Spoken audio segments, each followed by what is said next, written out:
of Earth Day and in recognition of the extraordinary times that we're living in. This is the first of a number of conversations, regular conversations that will be held, and partly to meet and build community in the circumstance where we were unable to have the much anticipated Canadian New Music Network Forum in Regina this year. So it's lovely to see everyone's faces, and I'm excited that we have such an excellent group of panelists. My name is Ellen Waterman, and I'm a prof in music at Carleton University, a flutist and a researcher on experimental music in Canada. And my job tonight is to moderate the conversation amongst our panelists. So I'd like to start by asking our panelists simply to introduce yourselves, and I'll say your name so you know when to speak, and tell us who you are and where you are. And then in a second round, I'll ask you to talk about something that's particularly important to you right now. So Teresa Connors, would you start for us? Hi, my name is Teresa Connors. I'm originally from St. John's, Newfoundland, but I'm coming to you from Montreal tonight. And your practice, Teresa, is? Oh, okay. I thought that was going to be next. Okay. Currently, I'm working on creating nonlinear audiovisual installations, which live streams environmental data sets from the ocean. So really embedded in this live streaming of environmental data to create works for public engagement. Okay, thank you very much. Tina Pearson. Sorry, Tina, would you like to introduce yourself? Yep. Hi. I'm Tina Pearson, and my avatar name in telematic work is Hummingpara, and I'm here in the Lekwungen territories along the Salish Sea, otherwise known as Saanich on Vancouver Island. And I'm a composer and musician, and I work with facilitated composition quite a bit, and I do also work with online networked collaborations for the past 13 years, I guess. Okay, thank you. Andrew Balfour is with us. Tansi, Ani. My name is Andrew Balfour. I'm a composer, sound designer, conductor. Right now I'm speaking to you from Mississauga of the Credit Land and the Haudenosaunee territory, although I'm originally from Treaty 1 territory, and originally my blood comes from Fisher River First Nations in Manitoba, or southwestern Manitoba. It's an honor to be here. It's great to have you. Can you tell us just a word about your practice?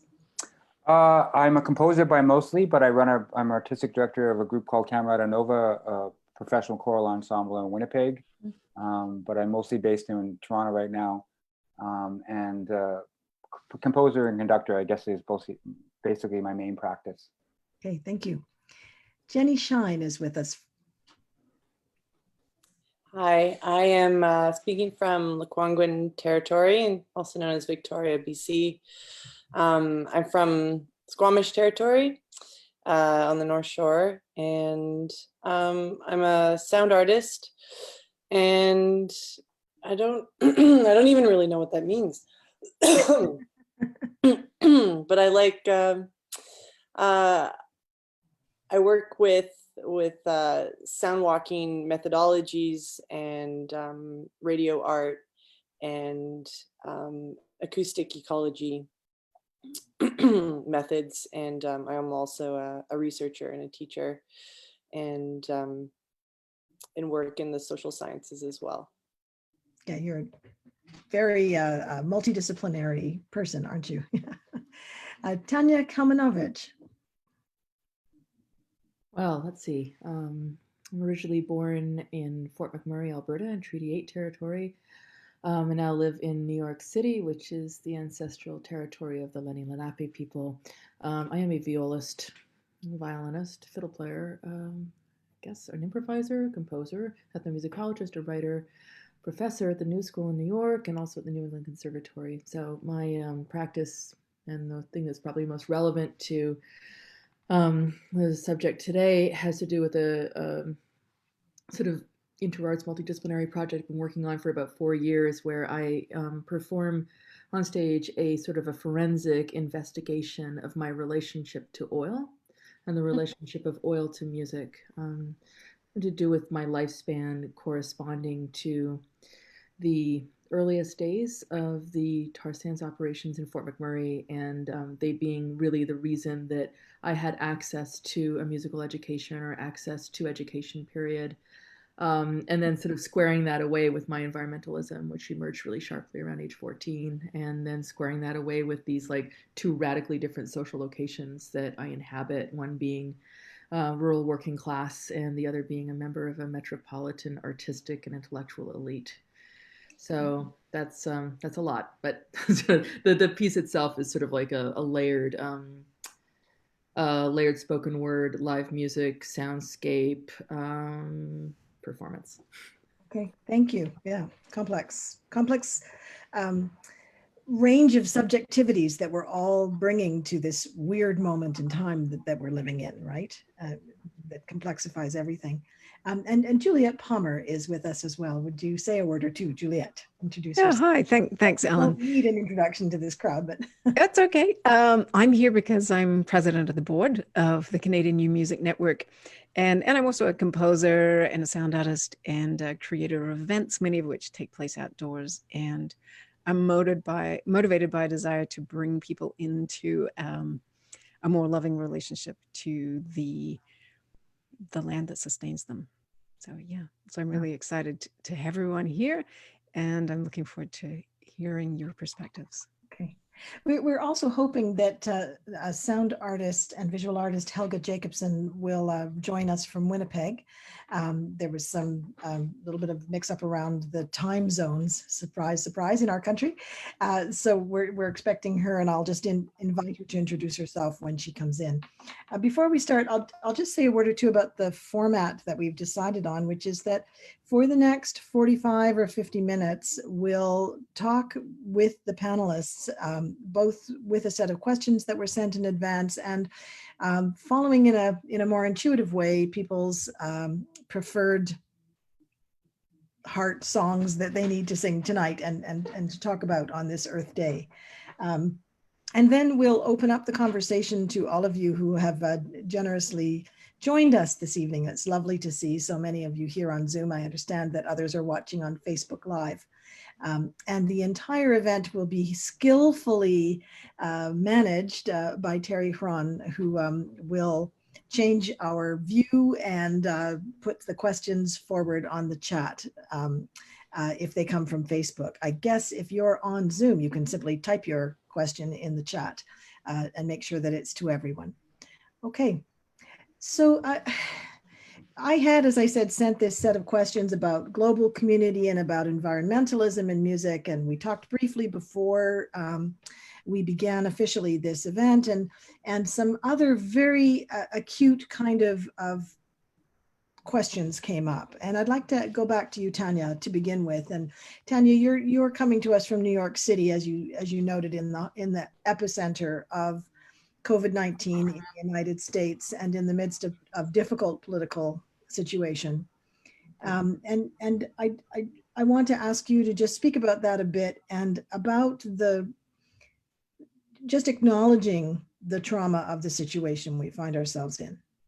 Right. So I was on March 1st, I was in Fort McMurray, and I'd just driven down the winter road from Fort Chip. It's impossible for me to believe that that was 7 weeks ago, and that it's always been difficult for me to realize that these two geographic locations could coincide in one life or in one continent. But in particular, I think now that very quickly in the last 5 weeks in the United States, we have had 842,319 cases of coronavirus, 46,399 deaths, and 77,018 recoveries. In New York City alone, we have had 10,977 deaths in the last 5 weeks. So there is a field hospital in Central Park. This is inescapable. We're in the epicenter of the global pandemic. And how this plays out in terms of the two musical communities that I participate in the most, which is the New England Conservatory in Boston and the College of Performing Arts at the New School, is, of course, as has been the case everywhere, that classes are suspended. But there is a sense of numb unreality, and as though we live in a ceaseless and unyielding present moment. My students were already deprived of a sense of a future because of climate crisis.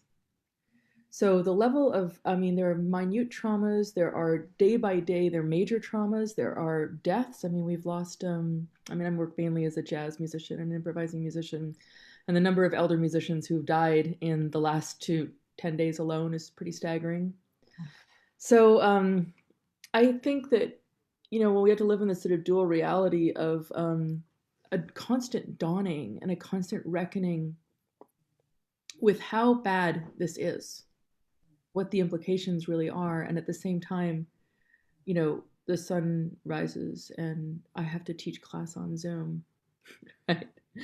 And I feel called upon, constantly. I think this is pretty common amongst my colleagues, that we're all running at about like maybe 15 to 20% of capacity, while simultaneously looking at the fact that most of our performing arts organizations, even some of the most eminent new music organizations in the world, are operating on a very slender reserve. So it's very, very tenuous and uncertain times here. Yeah. Yeah, and thank you for acknowledging that, and for, there are challenges and possibilities, and we want to kind of think through those things. And also, of course, everything that's happening isn't just happening to humans, it's happening to the earth around us, to the environment around us. But we do have to really sit with and stay with the trouble of this current moment. So now that seems like a sober place to pause, but I am just going to bring in Helga Jakobson. Or is it Jakobson, Helga? Oh, you have to unmute yourself. Sorry about that. I'm still figuring out Zoom. What a wild time we're in, having to figure out all these little things. It's Jakobson. It's actually an anglicized version of my last name, which traditionally would be Gestarstauter, which is so I go by Jakobson. And can you just tell us where you're coming from, and just a word or two about your practice? Absolutely. So I'm situated in Winnipeg in Manitoba in Canada, and which is kind of the heart of Turtle Island. And my practice is based in sonic explorations. I'm really interested in listening to organic material without trying to give it a voice. So I play plants and I play spider webs. So I code and build machines that allow you to listen to and interface with eco matter and terre and matter in a very hopefully non-anthropomorphic way. Thank you very much. That's really helpful. Okay, and it's lovely to have you with us. It's really happy to be here. I want to turn back now to this present moment and this impact on communities, and ask Andrew Balfour to talk a bit about this impact, not just on your own work, but on the work that you do in Northern communities. Yes, I think actually I was really moved by what Tanya was just talking about in terms of trauma, and I think that's a very good word to use, what we're all going through collectively across the world. But of course, it's not nearly what it is like in New York. But I also want to acknowledge that the people on Turtle Island, the first peoples on Turtle Island, this is not the first time they've been facing, pandemics, disease, viruses. It's in our blood memory, and our elders are actually helping us now with this idea of sort of like what we've been gone through several times since the arrival of the settlers, which is pandemic, but with no support and no field hospitals, no vaccines, and this idea of being put on small lands together, and in northern communities. That's the legacy of the reserves on Turtle Island in North America. And I'm sort of like, as an artist or a composer that deals mostly in the classical vein, I'm finding this actually to be a real learning experience. Unfortunately, it has to happen with so much trauma and so much uncertainty. And I've kind of like in the last couple of weeks let my own career, my own vision and creativity go, and sort of think about the bigger picture, because I do a lot of outreach up north and mostly in northern Manitoba through the National Arts Center's Music Alive program, which I think is so vital and so important to actually make actual connections in these communities. And I remember years ago that the National Arts Center to cut costs we're talking about like, well, maybe it's better if we get a bunch of kids in a classroom, the big screen, and then you can be in Winnipeg and we can do Zoom meetings and you can teach them all that things. And this is teaching me that actually that's never going to work. You're never going to connect through real connection with, especially with kids that have never been to an orchestra concert, never heard a choir, never really heard other musicians get together and perform Stravinsky or Bartok or Beethoven. And I think I'm not sure the direction that we can go in the next couple of years economically, environmentally. I'm really just worried about sort of how we can, once this is all over, how can musicians in the cities and the places that we work, how can we do outreach now on the level like that we need to do? Because you still need that one-on-one connection. You still need to be able to go up to northern communities and see that kid or that child that has really got the next Tanya Tagak, the next Jeremy, like it's so difficult to sort of like to do that on Zoom or virtual classrooms. And I'm worried about sort of like the future. Of course that these northern communities are very vulnerable, and that's why they're locked down. But they're really locked down, and I think it's sort of in the city I can still go for a walk and I can still go get groceries and things like that. But as an artist, I'm not really sure. I have no answers, and I'm going back to what Tanya said about trauma. I think that it's very traumatic to go through this. I'm okay, like as an artist or a composer and an artistic director, I'll be fine. But our community and global community, I'm just worried about. But mostly, I'm worried about our isolated communities and how we are able to spread and show, and to acknowledge the fact that there are still kids out there that have so much potential and so much of a future and can be our next Tanya Tagaks, and Jeremy Ditchers and Tribe Called Reds and things like that. But this is going to be on hold for a couple of weeks or a couple of years, and I'm just worried about that because I'm sure we're going to be seeing, unfortunately, I don't mean to be a pessimistic, but we're going to be seeing a lot more suicidal rates and substance abuse because of this. And that really worries me as an artist and a human being. Okay. Jenni, I'd like to bring you in at this point, and maybe Tina, this is also something in your wheelhouse in a big way. And Jenni, a little while ago, you were talking about how this situation is affecting our listening as musicians, as humans. I mean, what I hear you saying, Andrew, is about your own listening, your own, empathizing, your own kind of projecting yourself into the needs of other people. And there is a way in which I think this situation is heightening some of our sensibilities around that. And I'd love to hear what we have two real listening experts on the panel. So maybe Jenni and Tina, I'd love to hear you talk about the listening stance or nuance that in any way that makes sense to you. Thank you. Tina and I were actually chatting a bit about this the other day. I'm trying to remember where that conversation led us. It's really wonderful to hear everyone, and thank you so much, Andrew and Tanya.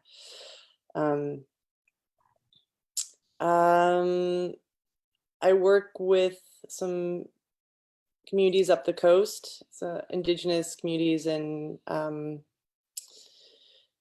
the Pacific region, and I mean, at that level where it's just about, you know, access. It's like basic access to food and resources, and that's where the conversation goes to. Where I'm at, I get to be in a bubble in Lekwungen territory in Victoria, and I feel like right now there's a lot of, in a time where we shouldn't have the excuse not to listen. It's even more busy. I feel like, I'm not sure if other people are feeling that way. But, and the pressure to be productive, or to maximize this time, or to capitalize on something. Yeah, I think now is really the time to be in our body and to create space so that we can actually listen to the sonic world around us, and really let us feel emotions, and that might be very uncomfortable, and include really listening to the traumatic experience that's happening. It Yeah, sounds like you're talking about a kind of presentness in. Yeah, it always it always comes back to that, for me, a presence of a listening stance, and I'm finding it incredibly difficult right now to do that, even though the world is so sonically alive, and I feel like others are reawakening to the sounds in their environments, in urban centers especially, that are potentially not as impacted with the pandemic. You know, in my neighborhood, people are just commenting on the birds and the sounds, and how it reminds them of a place that they listened to 30 years ago. So, yeah, Wow. Yeah, kind of nostalgia. absolutely. Yeah. That's a weird effect, isn't it? Tina, how about you? What would you add? Yeah, just agreeing with what Jenny's saying. I think particularly about listening in these environments we're in. I think I've heard lots of people talk about spending a lot of time on the computer in Zoom meetings or Skype meetings, and a lot of people are really valuing their telephones right now, their landlines, because of that. I think that there's maybe a tendency to want to be in the physical space with people, and so we're trying really hard to be here with each other on the screen, and you know, getting more and more removed from our feet on the ground and our breath, maybe our necks tight, you know. And I think just even that small reminder of attention to listening to just every detail of your cells and your body and your emotions and your breath can help with this kind of connection that we're all in. It's really, you know, I'm just sitting here listening to everybody taking in the stories, and they're really poignant and beautiful, and we don't know where we're going. You know, I think that another part of the listening for me has been understanding that it's a you know, when there's an earthquake or an explosion or a fire, we see what's happening, and we feel it, and okay, we know what to do. And I think this is something that is really profound for everybody, and the ripples are profound and deep. But we're not sure, you know, where it is. You know, here where I am, I don't see it. My cousin in Brooklyn is seeing the big refrigerator trucks with bodies in them, you know, and other people are experiencing deaths, you know, right next door. So I think that you know, as a phrase from Marshall McLuhan, dwellers in acoustic space. I think that's what we all are here, and we know how to listen to nuance, and we know how to be uncomfortable, perhaps, those of us who are improvisers, in not knowing what's happening. And I think this is a time where our skills and our ability to be in that listening space without knowing is really quite valuable to our communities, whether they're online communities or right in our house or in our neighborhoods, and finding ways to listen so that we can connect in a meaningful way, even though we're not present in the same place. Yeah. Okay. Yeah. I'd like to bring Teresa and Helga into this as musicians who are also sound artists and visual people, and ask you what's on your mind right now. Maybe we'll start with Helga, and then we'll go to Teresa, and just to ask whether the conversation so far is resonating with you in particular ways, or are there particular urgent kinds of effects of this situation on your art practice, or what's on your mind, Helga? Yeah, I mean, it's so difficult. I feel like in this moment, I'm having a lot of push and pulls, where in one moment I'm thinking about trauma, and in one moment I'm thinking about pause. In one moment I'm thinking about community and how that can be expanded, and then in other ways I'm thinking about how it's limiting. And when it comes to my art practice, I mean, a lot of the Zoom meetings that I'm having in my life are creating a moment where I am needing to do a lot of pausing, just to listen while I'm waiting for, electronic interference, or when I'm waiting to listen to the thoughts of somebody more fully before I interject, because that will create kind of a ripple in and of itself. And so it's really putting me into a position in my bodily experience, my corporeal experience, where I'm pausing a lot more, and I'm really thankful for that, although it creates a fair amount of anxiety, of course. And then in my own art practice, it's given me a lot of time to think about the accessibility aspects of assembly, and why there needs to be bodies in a space to be able to present works.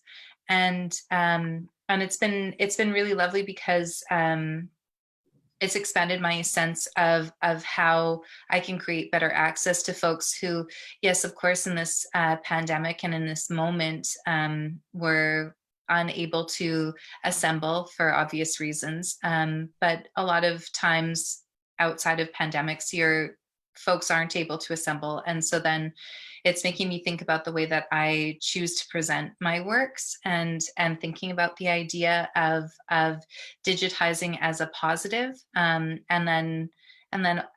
a way of expressing outward from my own physical location into the global sphere. And then it's also making me think about I guess the idea of mutual aid, and how we're able to work together in this moment, and share resources in this really lovely new way.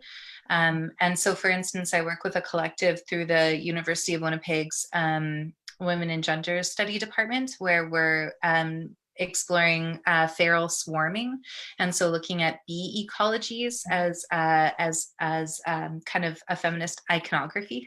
And so thinking about how beings other than humans choose to congregate and navigate in troubled times, and how we could use that as a way forward in this ecological crisis that we're in, never mind this pandemic crisis that we're in. And so it's been really furtive. And it's also, I mean, I was thinking about the concepts brought forward in this talk about environmentalism, and thinking about impact, and thinking about the fact that we don't necessarily need to travel so much. Although I think about what Andrew was saying, because in our collective, we've been talking about workshops and working with Indigenous communities, and the idea of needing to gather and that kitchen table kind of conversations that happen. And so I'm feeling this distinct sense of loss, and this distinct sense of hopefulness, and this and like really loving living in this moment of being able to, you know, conceptualize these things like basic income and accessibility, that hopefully there'll be data points that we can use to be able to move forward in a more generative and inclusive kind of sphere, you know. And so it's been really inspiring for me, and also, you know, very, very sad and very, yeah. I think in my practice as well, I do a lot of work listening to biologic impulses in plants and things like this. And so it's been a really nice moment for me to be at home and be able to use my interfaces to be able to listen to spring.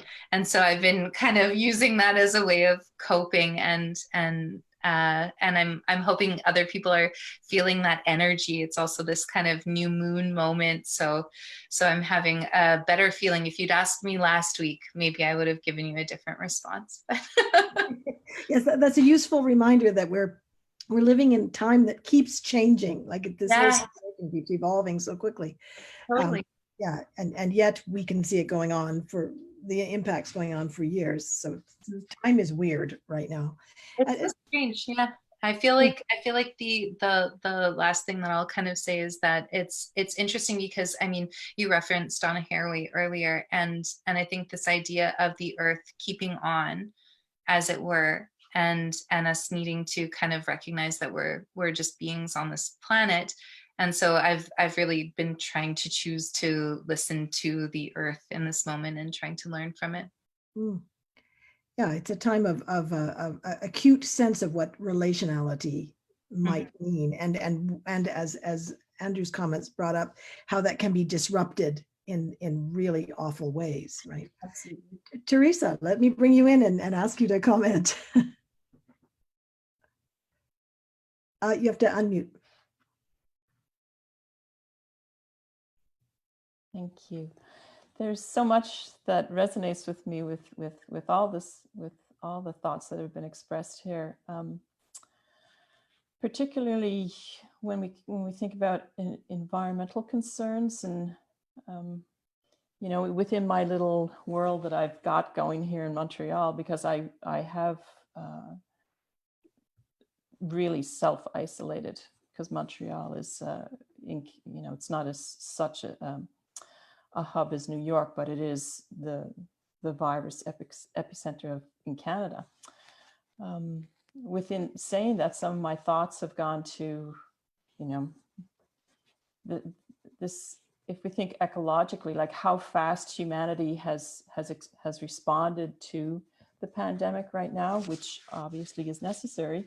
It brings a conversation into my mind, is like our lack of response to what's been going on with the ecology for years now. And so in saying that, I'm not proposing an answer, but it's something that fits in my guts. Humans will respond to our trauma, but how about the trauma of the world and what's, you know, happening on so many levels in the environment? So within that, I'm like Helga, I'm rethinking my practice and how it's going to be disseminated, also trying to get deeper into the use of environmental data sets and how that can translate into works for engaging with the environment in a different way. I don't have an answer for this, but I will, you know, I'm a person right now who's not feeling the pressure to be productive. In fact, I've completely just backed away from doing anything. I'm crocheting a lot, actually, just because like I don't want to feel that pressure. There's just no, I'm gonna just let all that go. But I am slowly looking at ways to go deeper into being engaged with the environment through what the environment is saying, through the data that is being collected and what's changing in the world, and how a conversation can happen with that within the art practice. You know, because my practice has been really embedded in non-human, like human, non-human discourse for so long, I feel I actually want to go deeper into the non-human discourse. Not sure why, but it feels right, because we involve ourselves so much with the human discourse, which obviously we do. We are humans. There's a lot of trauma happening in the world, but I just feel that I want to have a deeper conversation with what's happening in the earth beyond the human. Oh, I shouldn't say beyond the human, because the human is involved in this, but what other conversations can you have? Yeah, yeah. Tanya, I'm going to bring your comment in a moment, because I think we do have very different situations, both among artists, among the economics of the situation are complex and very place-based, and also very situational, right? But I just before we leave this kind of general topic about relationality, listening, our concern for people, I just want to loop Juliet in and ask if you want to contribute anything. It's a thought I had just a while back in the conversation, but you know, this relationship that we're drawing between COVID-19 and the pandemic and climate crisis. And, you know, it's just, you know, in the last few days, there's this research that shows that the hardest hit areas are those places with the worst air pollution. And so that damage that's been wrought by humans on ecological systems, you know, shows up as our vulnerability to this out of balance, and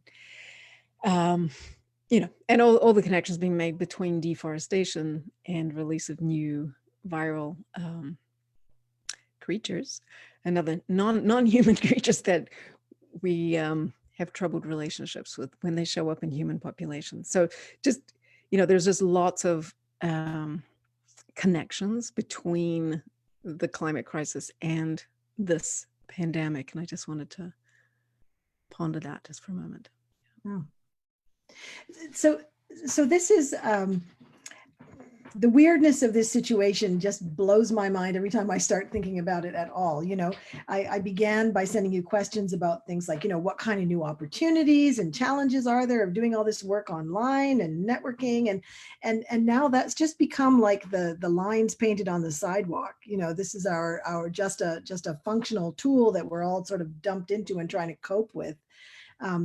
And it seems like in a sense I do think there's a very interesting notion of participation that is changing, but it seems like a little bit of a trivial notion in a way compared to just the lived felt impacts of this crisis on individuals and communities, and so maybe we can just talk about that just a little bit. I mean, I see a sort of side conversation going on in the chat, and for those of us, those who are with us on Facebook, you know, it is interesting just to point to the difference in the economic situation in the United States and here in Canada, the ability of a particular government or the style in which the government responds.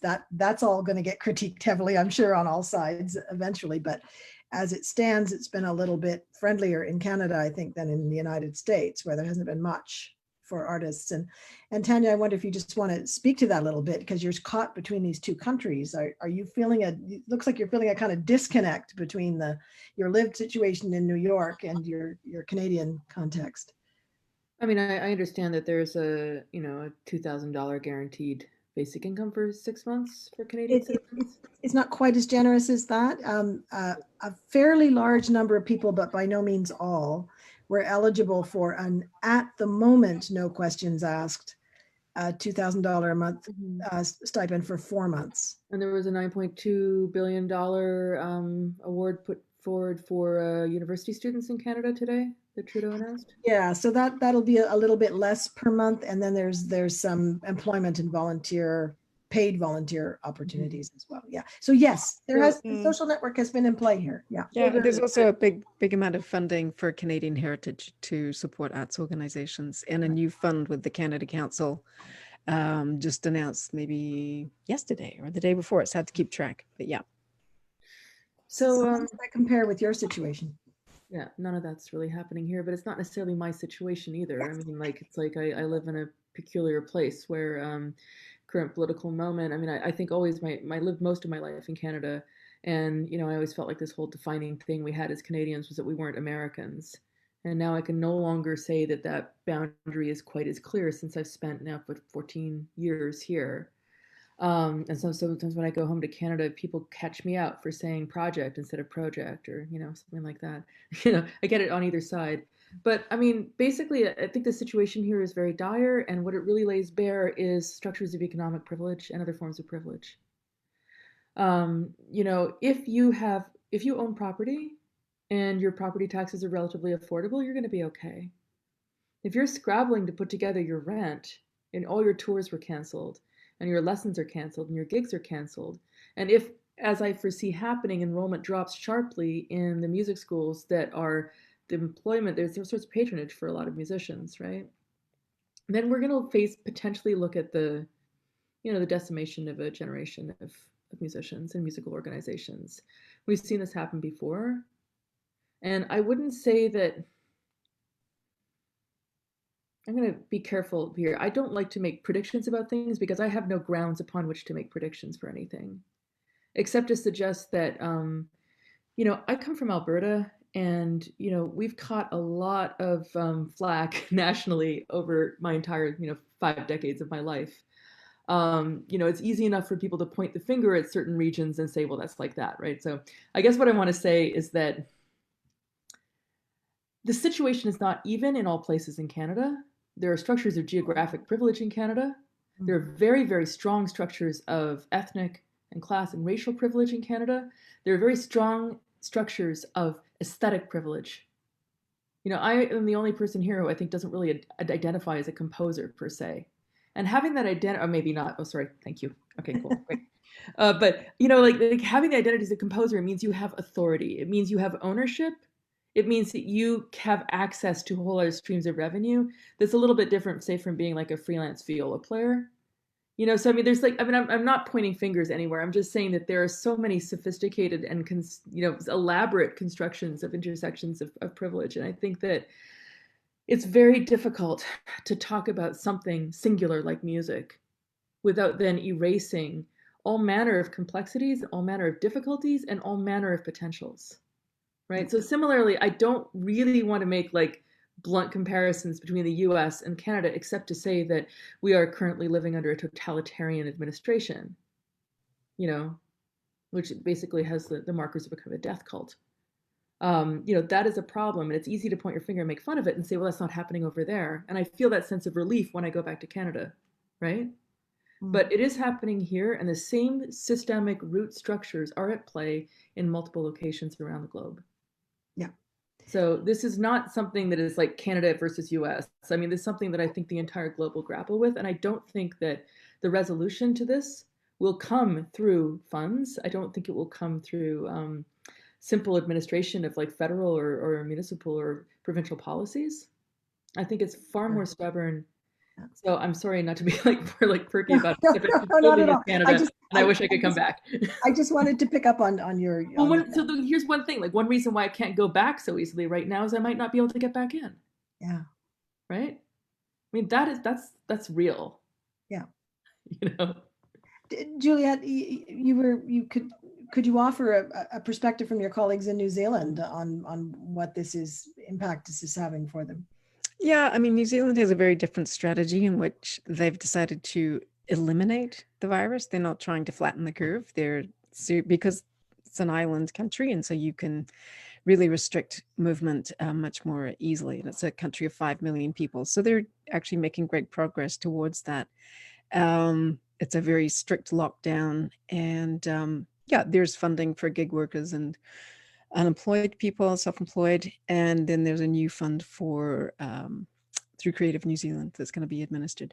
But yeah, I mean, there's going to be huge economic impacts, and yeah, right now you see that on like the difference you were making, Tanya, between say someone who identifies as a composer versus someone who goes gig to gig performing. It just the impact is immediate on those musicians who are performing. That's much more obvious. But yeah, the New Zealand perspective, I think, I'm not sure how many other countries or if they're the only one that's trying to eliminate, but I think possibly the Faroe Islands or Greenland, somewhere very small as well. But I mean, what that basically means, they have to keep doing that. They have to keep such a tight control for a couple of years to come. Yeah. So that has an impact on trade, and it has an impact on cultural exchange as well. Yeah. So this brings me to something I really wanted us to try to get at. And I know that that this is it is hard to imagine beyond this moment, but as well as staying with the present trouble, this moment also asks us to imagine new futures. And there really is going to be a beyond. We don't know what it is going to be yet, because we're really in the infant stages of this, right? But I feel like we have some opportunities here to exercise a bit of agency according to our abilities, right? I mean, I feel, Andrew, that your trip to the North to work with Indigenous youth should happen.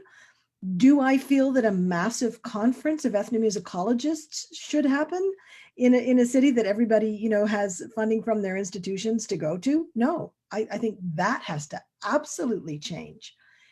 And of course, in the way of privilege, it'll be harder to get that shut down than it will be to get your trip funded. So I'm interested in hearing maybe some of those challenges, but also some of your thoughts about where is what are our networks of art, our ways of interacting? What are the possibilities here? What would you like to see happen as we move beyond this pandemic?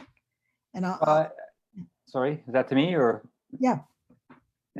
I feel that this is going to be obviously a gradual process like everything else. I'm using all the words that politicians use: gradual, step by step. We're all in this together. Yeah. But I just saw this, like, we're not all in this together. We're definitely not all in this together. And I just, like, somebody just texted me the fact that they're watching us on Facebook, is that before Indigenous people were allowed to vote in 1961, 62, there was also a ban on Indigenous people gatherings of 5 or more. So I think like in terms of our racial blanket or mosaic that we pride ourselves on in this country and North America, is that there's still other racial barriers that need to be brought down before we even talk about sort of like how are we going to get from this pandemic to normalcy. We don't want to go back to normal. Right. We don't want to go back to sort of like what was happening before. We want to make this better, and we want clean water and reserves, and we want like all these things. God, you know, the people in this, you know, states that are Hispanic or African American, like it's just, we want to break down those barriers, and I think as artists that we can help that. So I'm optimistic that all this will actually help go towards a new direction, because God help us if we go back to the old ways. We don't want to go back to the old ways, and even in the arts communities, we don't want to go back to the old ways. I don't think funding. How are we going to, like, you know, how are we going to spread our joy of our art and music and creation and sound to people that don't, you know, that are not exposed to that? How will we do it? How will it be funded? How are we going to be able to do our dreams now that we've sat down for 5 weeks and thought, like, this is how we'd like to approach things?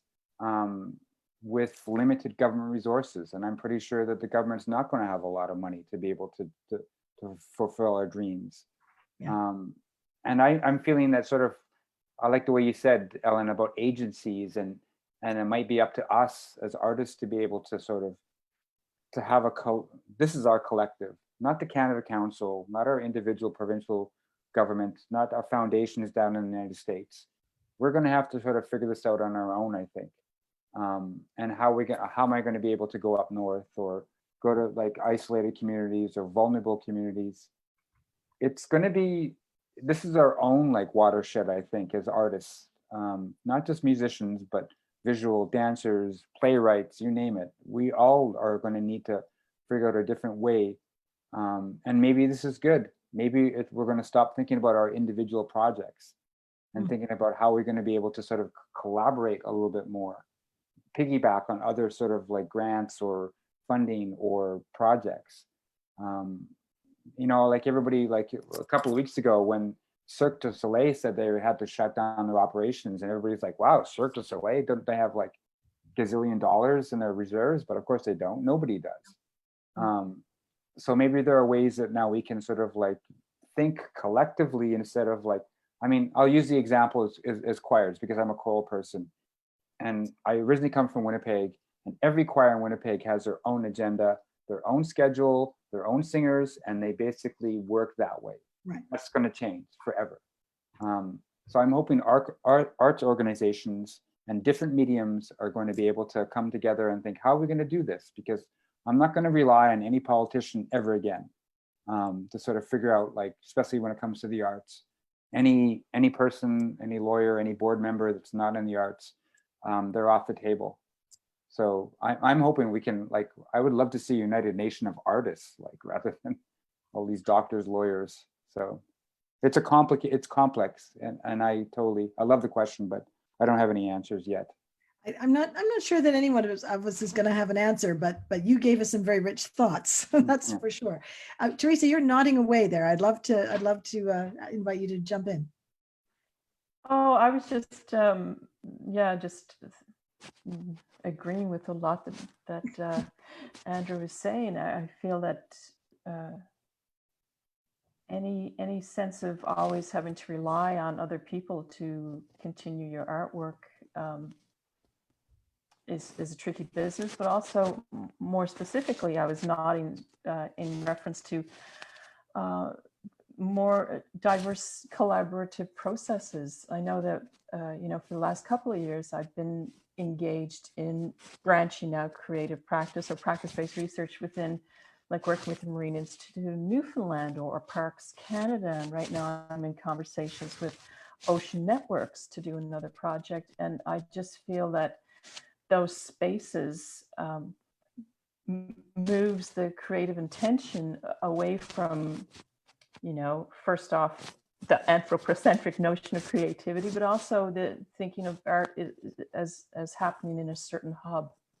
So I'm really wanting to find these broader hubs where other conversations can happen, and the conversations are risky, and they can be quite difficult, or like what's her name, the author Anne Zing calls it the frictions. These conversations have frictions, but those frictions generate such different things and moments of unknown, which I feel I want to participate more in, specifically when it becomes branches further beyond the conversation of humans. Like, what other things can happen with it within the environmental conversations. So collaboration to me is a big thing right now, or it has been for a long time, but even more so, in finding these other spaces where conversations can happen, risky conversations can happen.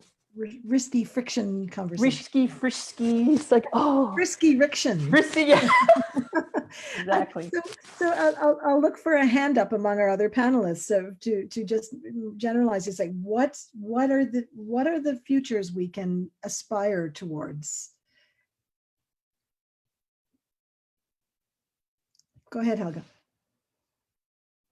Oh, you have to unmute. There we go. Back again.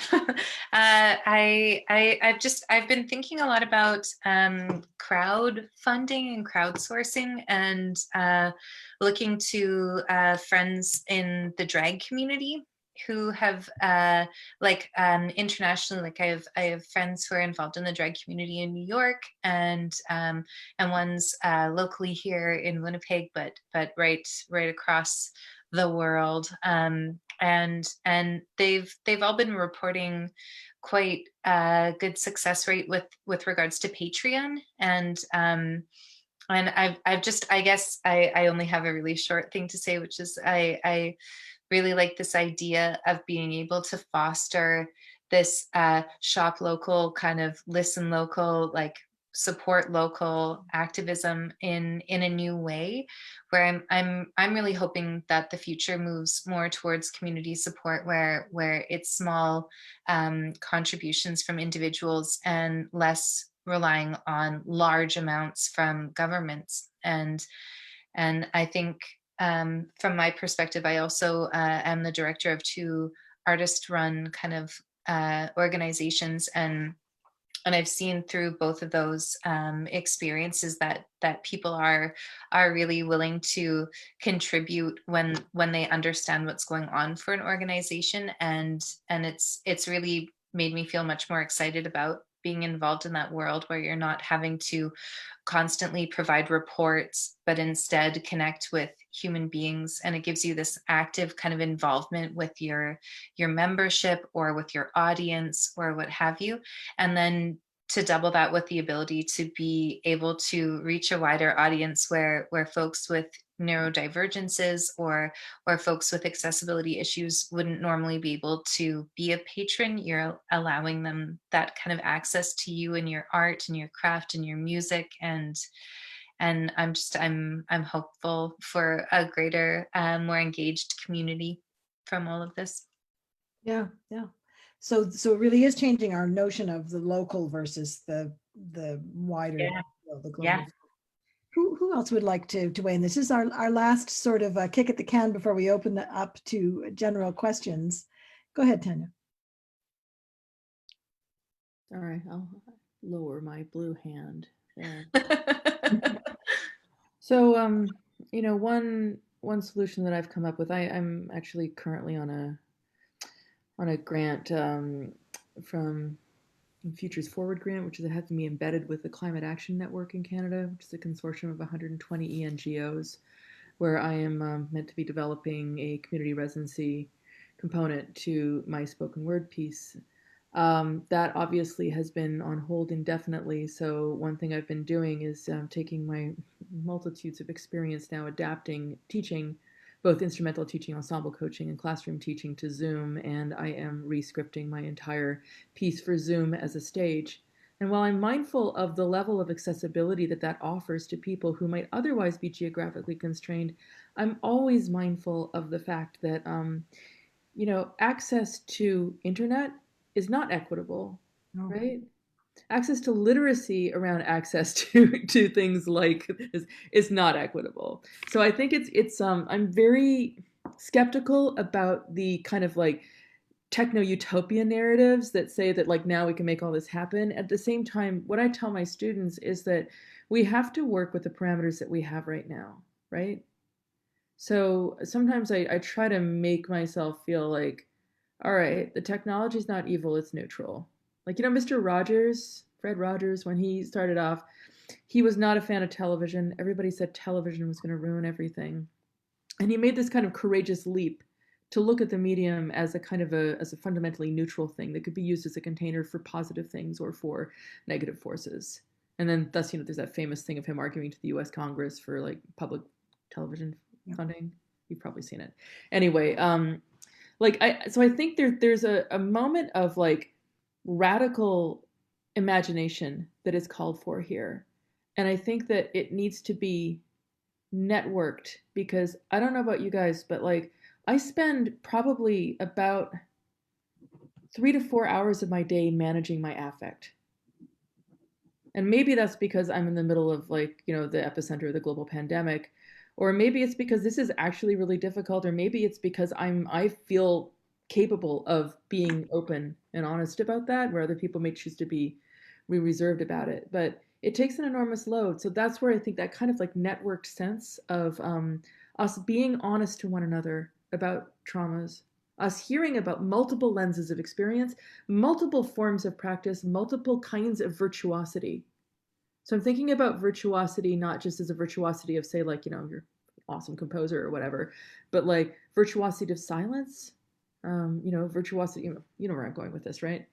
So I think that I have this image in my head that's keeping me sane, which is that in the middle of all of this, each one of us can clear off a small patch of ground, right? Which is clear, and it's the authentic ground upon which we can stand. And we live there in relationship to the trees and other things around us. And I look over there and I see, through this lens, I see you or you, and I see you on your patch of ground, and you're standing there, and we speak to one another, and we exchange this kind of a vital force of authentic power. And I think that is that kind of imagination and then acting out of that space is the critical thing that I think will save us. Okay, thank you. Well, we have just a few minutes before we open it up for questions, but I'd love to let Jenni and Tina respond and with some final thoughts before we have a more general conversation. And for those of you who are listening and who would like to ask questions, you can type them into the chat, or if you're on Facebook, I think Terry is picking them up and will forward them to us through the chat. I'm assuming that, I might be wrong. Okay, so let's start with you, Tina. Any final thoughts? Are you asking me, Tina? Yes. Okay, sorry that the Zoom is starting to glitch out a little bit, I think. Okay. Yes to everything everyone's saying. I think that what I've been thinking about, I guess for a long time, for a few years, is a kind of a dissolving of the assumptions behind some of the practices that we do, the languages that we use. Even I think, was it Tanya who'd brought up the composer carries weight, and I think that's why some of us use it, even though we might not like that term. And the implication of it being a, some kind of a leadership or authority kind of role. I love the idea of that listening practice that we all have. We all listen. We all know how to listen. Going into the cracks and spaces of the assumptions that we have about what we're even doing. Right now it makes sense that there's a reaction to, okay, let's try to keep things going. Maybe we can do it online, and that'll happen for a while. And perhaps we'll all relax back into thinking about if we imagine that all of the context and forums that we're accustomed to aren't there anymore, say there are no such thing as concerts or composers, we're all still, our gift is sound. We have a relationship with sound. And one of my practices is to think about what is my job with that. And I always just come down to that it's my job to know sound as much as I can, to understand its relationship with me, and to try to serve the community by finding ways to help other people have their own relationship with sound. So, I mean, that can be concerts, it can be being a composer, but there's so many other ways. I think like what Andrew's talking about, I mean, some of you have, I think, do in your practice. And I wonder if there's, maybe not right now, but maybe there's a way for funders to support processes where we can work together like that, to find all these different really interesting ways that we can be in our communities in a meaningful way with each other and with our art that doesn't depend on some of these practices that maybe are problematic, as Juliet and others have talked about. They are damaging to the ecology. What has our role been in there? What habits and assumptions do I have that are not useful really in that way? So that's my that's kind of where my mind is these days with that, is that kind of listening, and a hope that there can be some support for that. Okay. Jenni, do you have any last thoughts before we open it up? Oh, it's hard to go after everyone. I'm just so grateful to talk about it, and thank you, especially Tanya, to talk about how emotions are landing and creating that space for us to share that. And I think of this time maybe as the concept of like a liminal space where this transformation is taking place, and that's really all. I'll leave it at that. I think it's a powerful place to end this part of our conversation, because the liminal space is also the space of possibility. Yeah. Like Arundhati Roy's portal, says Juliet Smith. Okay, so I think there's a couple of ways we can work here. We have a half an hour for other people to weigh in here, either to ask a panelist a question or to just speak your piece. If you're on Zoom, I think you could just turn your video on, or maybe we should invite Terry to come on and tell us how you want to do this. Okay, Terry, if you turn everyone's video on, and people can just sort of put up their hand if they'd like to speak, and I will acknowledge you. How's that? It'll be very exciting to see. Hello, Giorgio. We're not quite getting everybody. Hello, everyone. Video yet. Thank you for being here. Hi, Eric. Okay. Hello, Ian. And now I'm not getting everybody's name coming up when they come up. Hello, Karen. Okay, this is exciting. All right. So, hello, hi, hello, Parmala, hi. And that there's one face that I see, but I can't. You're over there, and there's no name. Oh, Julie, hi, hi. Okay. Hello, Kate. Hello, Rachel. And Ellen, you can, there should be an arrow so you can slide across and see the next bunch of people if you've run out of screen. Yeah, I guess there's 2 screens full of people, isn't there? Yeah, so you can just click on the arrow and you'll see. The same names come up though when I do that. Anyway, we'll try to catch everybody, and Terry, if I miss somebody, just shout out. Okay, so just like to open up the floor and ask you if you would like to speak, if you've got something you want to add to the conversation, just make a big gesture. Okay, Giorgio, please. Hello, everyone. Nice to see you all. I'm very happy to be able to see you and talk to everyone, even though I just will share some emotional thinking about everything, mostly. I heard a lot of beautiful thinking and beautiful ideas, and I just find myself in a situation in which I'm thinking about where we are, what we can do, what kind of answer are we looking for. And the first thing that comes to mind when I think about that is actually trying to answer the question, what is relevant, if there is any relevant in what I've been doing so far in my activity as a sound artist, musician, to the service of our community. And I'm just, I was really touched by the idea that emerged, that this idea of an artist that is focused on self-expression, for example, which seems to me a very old-fashioned way of thinking ourselves. There is meaning in what we do, but not because we want to say something about ourselves. I mean, that seems to be a very romantic idea of thinking about artists in general. And I heard about speaking about the dialogical process and collaboration.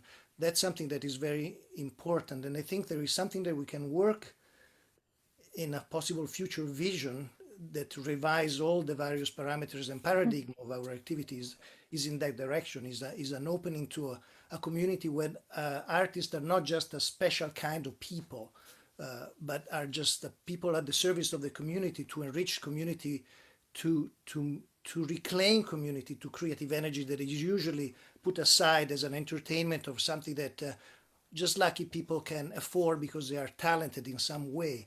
We are born with the same right and the same kind of faculty. I actually am getting a bit bored of people telling me that, oh, I don't know about anything, I don't know about music, I can't sing. No, we can't sing because we are not allowed to sing. I mean, people from age 1 are not allowed to scream because it's too noisy and so forth. I mean, we are living in a place of a high level of surveillances, and even using Zoom becomes a bit of a paradox because the level of surveillances that goes on with Zoom these days is unbelievable. I mean, we're using a tool that is actually entering our own life, checking data and information, and we don't know. I mean, do you want to rely on something like that as a tool for communication? Maybe not. Anyway, I'm just, digressing. One of the most important thing, Andrew say, United Nation of artists and creative people. Absolutely, United Nation in general of people. Just everything I've done as a composer or musician, I think has been a failure so far. I mean, if I look it back, yeah, all very good and fine, but the impact of everything I've done in all these years on a global scale is probably totally irrelevant. So artistic work, creative energy need to be revised in a form that is becoming really fundamentally linked to the function and role of humanity. Creative energy is not entertainment, is not an aesthetic exercise. Creative energy is the force of our earth, is everything that we celebrate today, Earth Day. So I'm very frustrated to realize that my vision is blank. I don't have great creative energy as I think about it in terms of what I was having before. And so I'm just wondering and happy to listen to everyone, try to find the solidarity that would allow us to kind of discover some place to be in a different way. Now, I just usually tend to be very verbose because my Italian heritage tends to be very logoroic in that sense. So I kind of stop like that because I think I just put too much on the fire. But I want to thank you very much for hosting this one. Thank you, Tanya, for all your words. I really appreciate your emotional stance, and everyone else too, and Andrew for your input, and everyone. So thank you very much. I'm really treasuring this conversation a lot.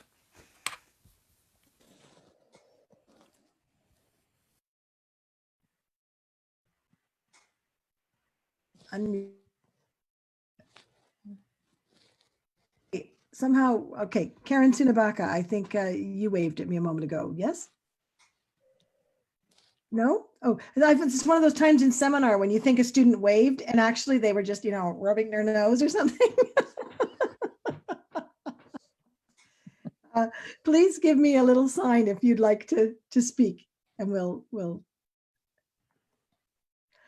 go ahead, please, Helga. You have to unmute though.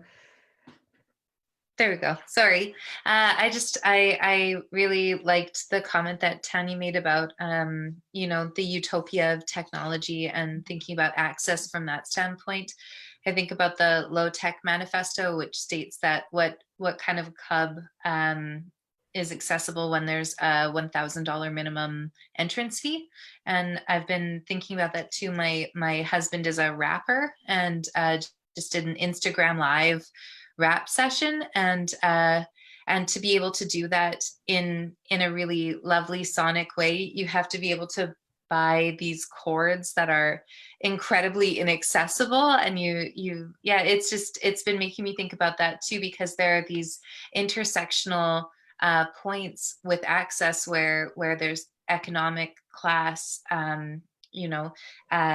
physical, all of these different kind of intersections that meet. And I think that also comes to feeling secure and safe. And that's what Giorgio was talking about with Zoom and thinking about data mining, and then also thinking about the ecological impact that video conference calls and emails have on the environment as well, which is a really big thing, and it's something that we're facing. And it's I've been just really thinking about that a lot, and I just wanted to throw that in the mix.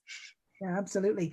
There's a whole ecological conversation that's dropped right off the map, right? Mm-hmm. As we are in need of disposable PEP, and we're using so much energy with all this internet-based activity. Absolutely, and that conversation is going to become acute at some point, right?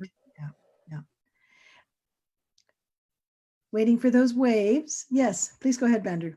So I was thinking about that too, in terms of like the amount of energy that goes into the Zooms, the Netflix, Mm-hmm. the everything that we're doing right now because we're at home.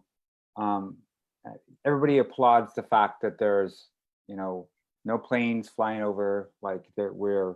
But I'm just wondering sort of what other people think about this fact that, one is like, are musicians going to be touring anytime soon? Do they think they're going to be touring? We have our whole season, next year in Winnipeg, relying on guest artists flying and coming here, or coming to Winnipeg, because I'm in Toronto right now. But is it going to change? Are we going to get more local, or are we going to get more sort of like creative when it comes to bringing guest artists in, and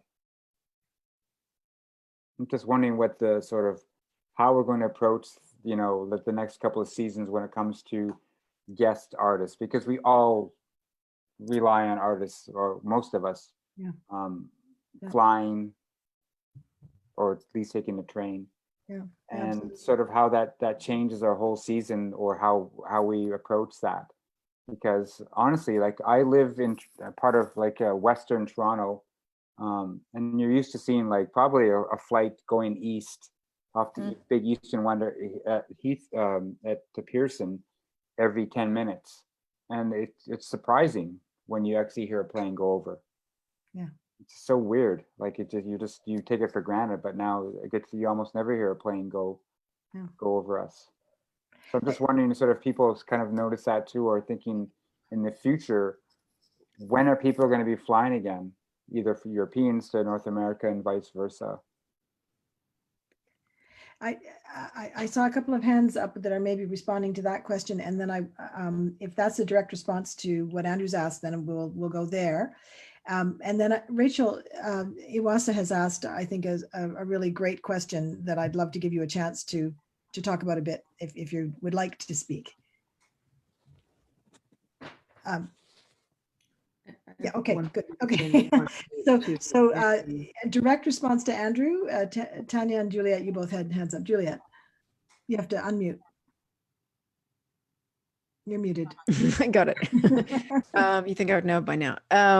You know, just talking about this whole travel and music, and something we've been thinking about a lot, like particularly in the framework of CNMN, where every 2 years we ask people to travel across the country and get together to see each other. And so what's the value of that? And are there other ways of doing it? But one thing, in conversation with Rob Thompson, who's on our board, who curates music for Talking Stick Festival in Vancouver, he was talking about slow touring. So there are different ways of doing things, so that you go to one place and you're there in a deeper way for a longer period of time, so that we really think about these exchanges as about relationships rather than going to a place so that you can list it as that's a marker of success.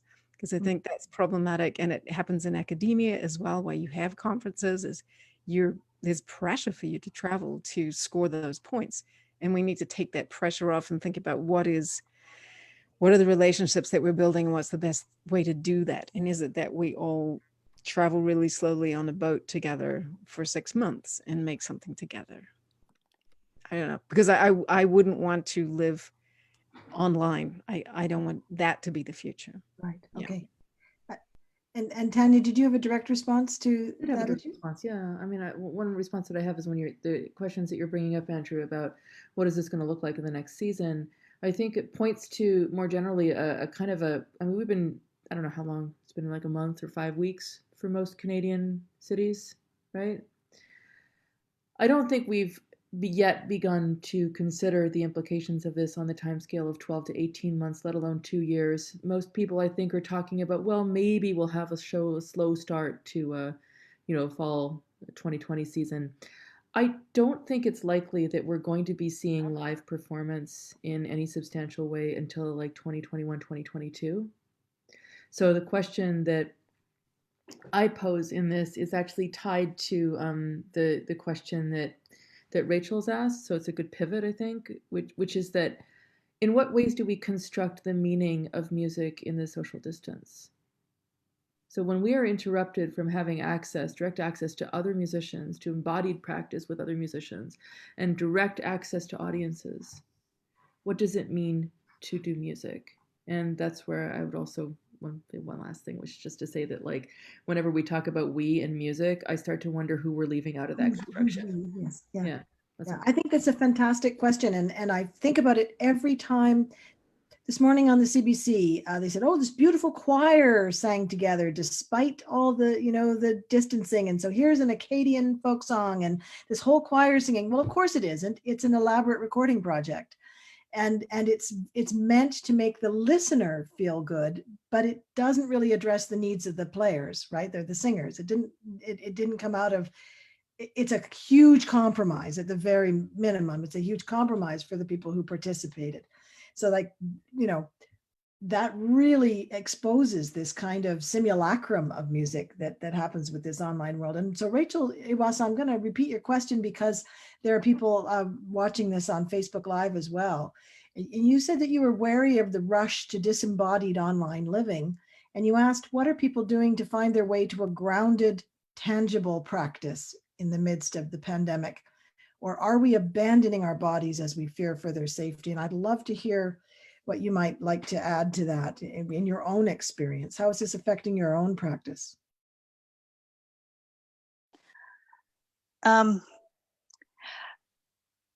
I've been sick and sleeping in my studio for the past month as I try to self-isolate from my 90-year-old mother in the same house. So my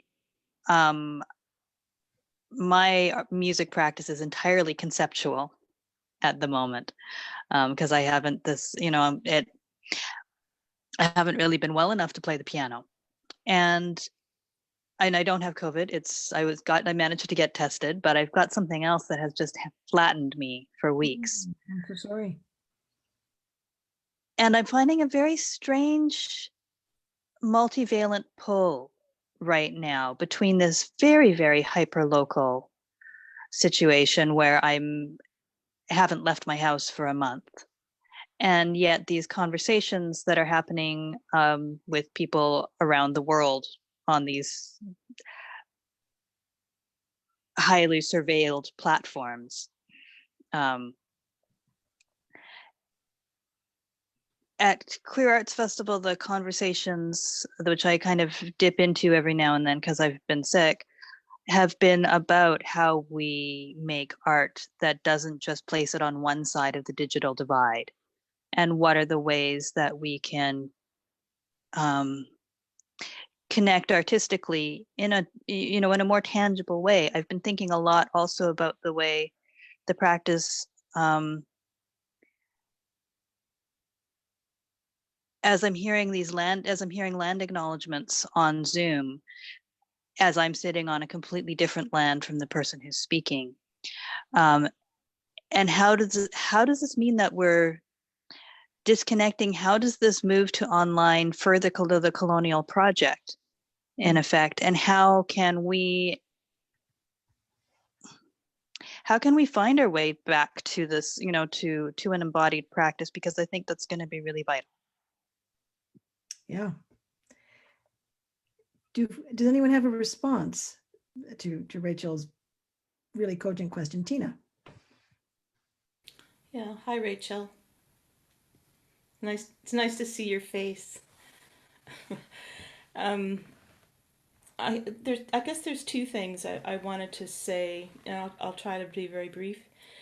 I think that I think it's Rachel's question, and I think other people have asked it. I think we just need to ask that question and try to do it, and from where we are as listeners, as I know I'm repeating myself, but I believe this.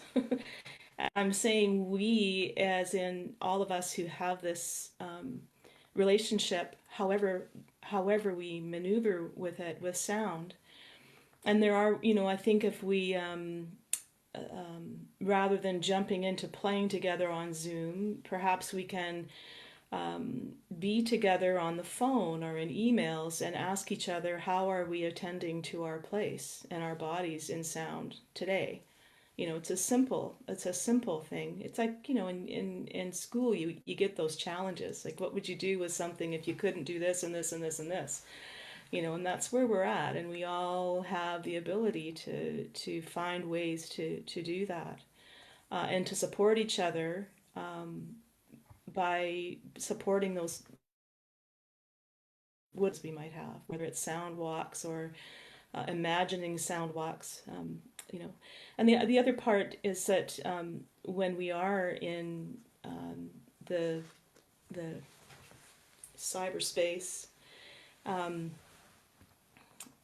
it's a different place, and I think I've been working in art making inside those wires for a while, and I think when we're together in a small studio or a concert hall and we're playing together, if we then suddenly decided to go to the shoreline, or to a frozen lake, or to the Grand Canyon, we'd be in a different environment, and we'd play differently, and we'd think differently, and we'd relate to each other differently. We'd be breathing in that air and acknowledging it. And I think that there is a way that we can be in these places too that isn't so debilitating, by understanding that we need to take care of ourselves when we're in these spaces, and not expect us to not be disappointed because we can't touch each other. Well, how can we touch each other? I think there are, I've been working with a group of people called the Avatar Orchestra, and a couple of you probably know of it. And we've been working together for about 12 years, and I haven't met most of them. Some of them I haven't even seen their faces, but there are from the physical distraction and how we breathe and listen in that space, there's a kind of a mental purity to that. And there are things I can do in that environment that I can't do in real life, and of course vice versa. So I think there are some opportunities in linking ourselves in a way and finding out what that place is. Pauline Oliveros had some really wonderful writings and talks about that, about the it's just an extension of us, like our instruments. If I'm playing my flute, it's something that's not my body. So playing a virtual space or an intranet space is a similar kind of direction. So that's all I wanted to say. Yeah, thank you. Is that Eric? Is that your hand? Hi, Eric Lewis. Would you like to weigh in? You have to unmute if you want to talk. Working on it. Hi. Just want to start by, can you hear me? You need to come a little closer to your computer. Not my computer, my mic. Okay. Is that better? Yes, thank you. Hi, it's lovely to see and hear all of you. Just to respond to Rachel's question, I will turn up my output. Sorry. This will take 1 second. Just use your outdoor voice. Oh, you don't want my Brooklynese outdoor voice, do you? Is that better? Okay, go ahead. Great. What I think, at least for me, I need to give up is that kind of audio geek quest of having the technologies reproduce as closely as possible some simulation of an embodied encounter with someone. The more for me at least, the more one strives for that, the more the difference is foregrounded. And really what you learn is this isn't an embodied encounter. This is radically different. So for me, what that means is not trying to get low latency, not trying to get perfect video, not working for a long time with an ensemble to get synchronization in the time domain.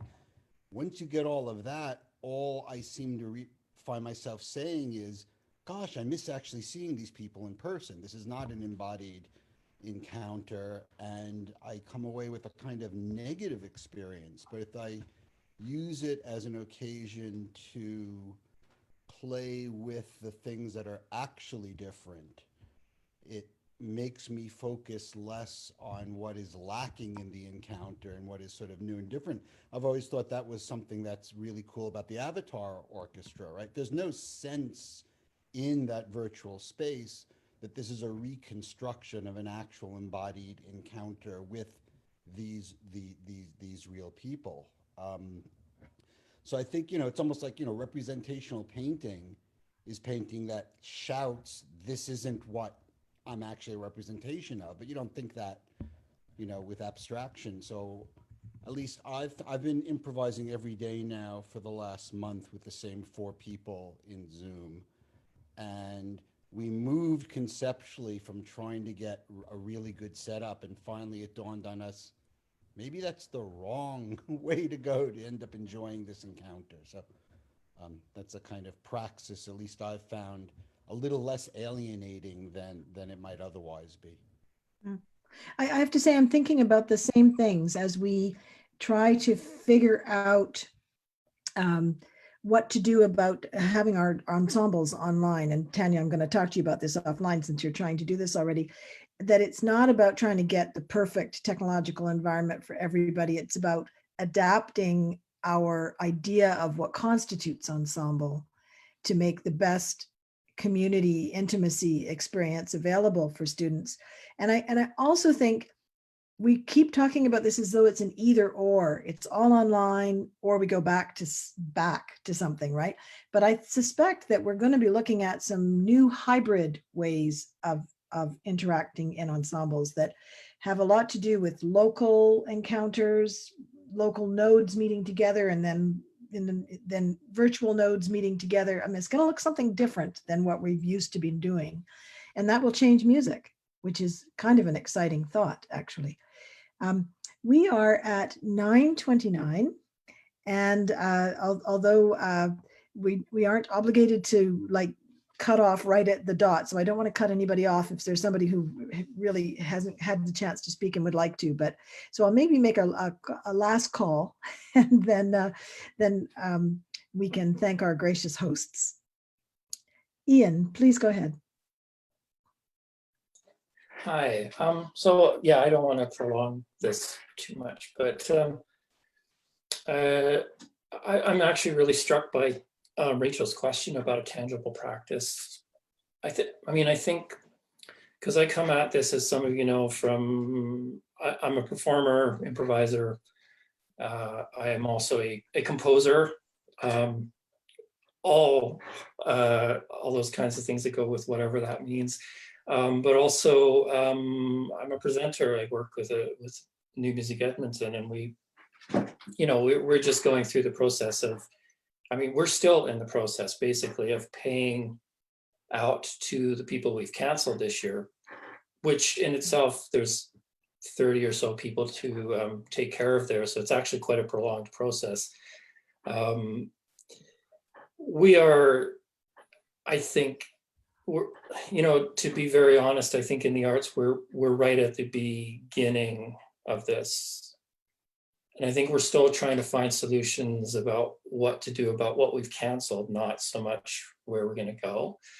But I think in terms of practices that come after, I like the idea that there may be some hybrids, but I also like the idea that maybe, I was out for a walk in my neighborhood a couple of days ago and walked past a house, and somebody pulled up in a car with a lawn chair and just sat it out on the front walk, and the person came out of the house, and they were socially distanced, and they just had their moment. They did whatever they did. There was a thermos of coffee, and I wonder, and this maybe ties in a little bit with Giorgio's discussion of community, that maybe some of the things we'll do might just involve us working within walking distance of our homes, which would have us working with people who might not know a lot about Milton Babbitt.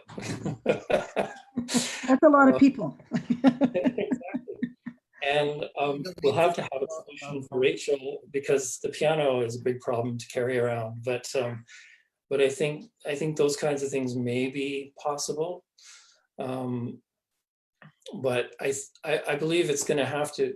There's going to have to be transitions. One of the things New Music Edmonton is looking at right now is trying to find a way to pay creatives to create things that we can digitize immediately and disseminate. But the dissemination process, if we're going to do this stuff, it has to be more than just putting it out on New Music Edmonton's Facebook page or through the CNMN or the CLC or whatever. Edmonton has a fantastic public library system, for example, and we hope maybe they would want to help us get these things around. but at the same time, every time we start talking about computers, and this has already been brought up, and I apologize for whoever, I think it's been brought up a couple of times, not everybody has access to this. There's a lot of people walking around in Edmonton who don't even know that there's anything happening, except that the city's changed. And because they don't have access to news either. So and I mean this in the real sense of the word, it's a fantastic problem. It's something that's beyond what we could have imagined for us to have meaning in this somehow. And again, back to Giorgio, it is tending to make us feel a lot like everything we've done up until now. It has been a failure, really, in some ways. It hasn't been, I guess, in a way, but I think, and I'm getting away from Rachel's question again, but I think in terms of tangible practices, I think this is where we have some strength, which is that I think we can think of those things. We can consider them, we can talk about them, and we can come up with solutions. But as was mentioned somewhere here, there aren't going to be any concerts in the next 12 months, at least. But maybe something else. I don't know. There might be some wonderful driveway jams.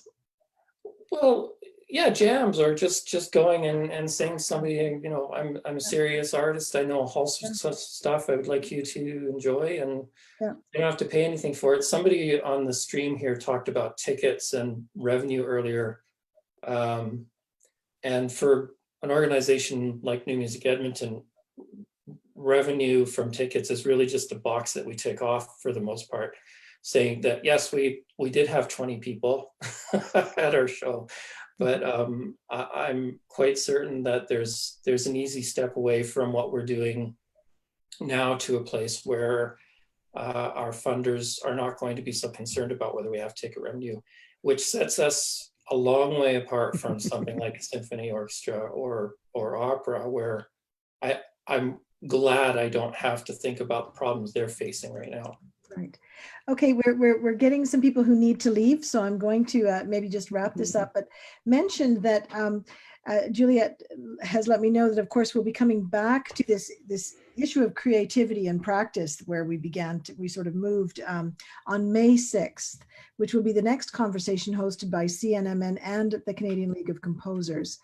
And maybe just I'll make the observation that, you know, we've been talking about networking, relationality, the virtual world, and also the grounded, the responsible, the local, the intimate. And maybe that's what brings us back to Earth Day, is that being mindful of, as Tanya said before, our little patch of ground where our feet hit the earth, and where we can then reach out in love and connection to other people. And I want to thank you all so much for joining us, to our panelists, Teresa Connors, Jenni Schine, Tanya Kalmanovitch, Helga Jakobson, Andrew Balfour, and Tina Pearson. Thank you so much for joining us. Juliet Palmer, who co-hosted the event. You can't see her because she's been hiding in the background, but thanks very much to Terry Braun for organizing and administrating and facilitating that's so crucial, that these crucial frontline roles, right?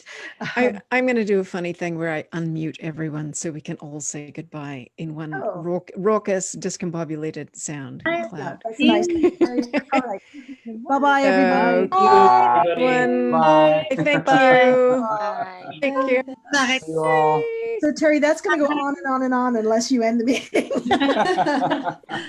Thanks, everyone. Love you, Terry. Thank you. Love y'all. Bye. Bye. That's fine.